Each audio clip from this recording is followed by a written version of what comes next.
Here is how we can connect a personal hotspot to the iPad. Let me explain the whole thing. If it's your first time on Foxtecc, subscribe and let's get into it. So at first, you need to have the personal hotspot ready. So I'm going to grab my iPhone, go to my settings, and part of the main section, I can literally find personal hotspot. I need to make sure that the allow others to join toggle is green and enabled.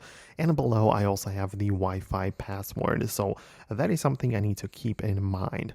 On the iPad, I just go to the main settings app as usual, and on the left panel, I can find the Wi-Fi. So we're gonna go through the basic Wi-Fi setup. You can see which Wi-Fi networks are currently available, and the one which is a personal hotspot is separated into different categories, so you know exactly that you're connecting to a phone, not to a Wi-Fi router.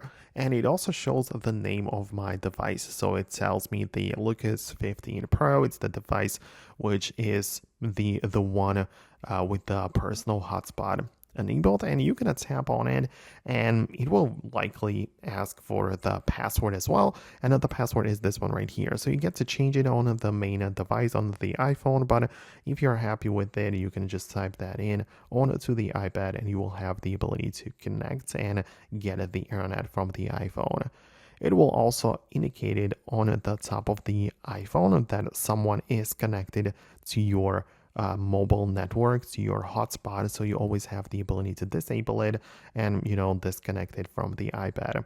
It works very nicely and it usually gets the job done very well, especially in places where I don't have internet connection but I have one on the phone, so this gets the job done very well. So let me know if you managed to find it, subscribe and hit the thumbs up for more, and I'll see you in the next videos as well.